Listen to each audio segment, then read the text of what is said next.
Salut! Si tu ne me connais pas encore, je suis Esther, je suis journaliste et aujourd'hui je t'emmène en mer!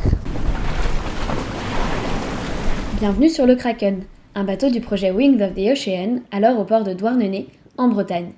Là, on est quelques heures avant le prochain départ, donc tout le monde s'affaire à bord de ce 3-mâts de 47 mètres de long. Et moi, j'en profite pour laisser Julien t'expliquer ce qu'on y fait. Je suis l'un des fondateurs du projet Wings of the Ocean, qui a pour but de faire de la dépollution océanique, des études scientifiques et du transport à la voile sur un 3-mâts. On voulait faire de la dépollution océanique, de la dépollution côtière. On sait que si on part très loin dans ce qu'on appelle les continents de plastique, en fait les continents de plastique sont des continents de microplastique. Donc on n'arrive pas à récupérer ce microplastique, ça se récupère pas. Donc on essaie de plus d'être en côtier et donc nous on a un chalut de surface qui va permettre de récupérer tout ce plastique de surface et en même temps on va pouvoir avoir suffisamment de bénévoles à bord pour aller faire des nettoyages sur différentes plages. Les bénévoles, ce sont ces éco-volontaires qui peuvent faire une donation à l'association pour venir ensuite participer aux activités du Kraken à bord. Camille est l'une d'entre elles. J'ai voulu devenir éco-volontaire sur le Kraken parce que j'avais envie d'une aventure qui change. C'est vraiment la totalité du projet qui m'a convaincue d'embarquer à bord. Et le côté écologie et le côté aventure. Mon quotidien sur le Kraken, c'est des manœuvres, des réglages de voile, c'est de l'apprentissage de tout ce qui est navigation, tout ce qui est météorologie, matelotage et aussi tout ce qui est la cuisine, le ménage, la vie en communauté, quoi. Ces éco-volontaires se retrouvent aujourd'hui au cœur du modèle économique de Wings of the Ocean. Aujourd'hui, en fait, on se rend compte que c'est notre seul moyen de se financer. En fait, sans eux, ce serait totalement impossible. Effectivement, le Kraken a rencontré quelques difficultés. Certaines liées au financement du projet, d'autres liées aux imprévus de navigation. Au final, on s'est retrouvé avec un navire qui n'était pas capable de tenir les dates qu'on avait données dès le départ, quoi. Là où on devait à la base partir dans les Caraïbes, au final on a dû changer nos plans. Et donc là on part au niveau de Madère, Canaries et des Açores. L'idée c'est que ce bateau-là puisse aller autour de différentes îles pour pouvoir justement faire de la dépollution directement côtière autour de ces îles-là. Vous l'avez compris, l'équipage ainsi que les éco-volontaires ne chôment pas. Idéalement, ils voudraient même aller plus loin, le Kraken n'étant que le début de cette aventure.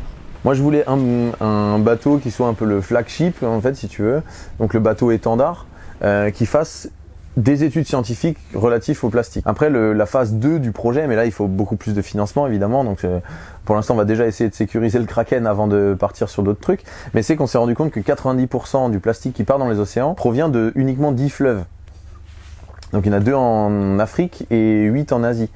Et si en fait on a une action avec ces chaluts de surface là, avec des ramassages et des capacités de ramassage aux embouchures de ces 10 fleuves, on peut avoir un impact gigantesque sur le nombre de plastique qui va partir dans les océans, quoi. Donc l'idée ce serait de trouver une entreprise ou un mécène qui arrive à financer le bateau à l'année. 500 000 € par an, ça peut paraître beaucoup pour un projet écologique de cette ampleur-là. Par contre, si on commence à comparer ça au salaire d'un joueur de foot par exemple, ou au sponsoring d'un bateau qui n'a aucune chance de gagner la route du Rhum par exemple, on se rend compte qu'on est grosso modo dans les mêmes gammes de tarifs. En sachant qu'on n'a pas besoin d'avoir une entreprise à 500 000. Si on a 5 entreprises à 100 000, c'est très bien. Pour aider l'asso, on a un formulaire de don très simple sur notre site web.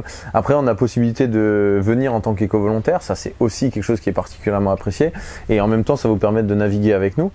Et après, on a un crowdfunding qu'on est en train de faire, donc un navire école aux missions écologiques sur Ulule. Après, sinon, si vous avez des contacts dans différentes entreprises, ou si vous connaissez quelqu'un qui connaît quelqu'un qui pourrait être intéressé par faire de la dépollution océanique, par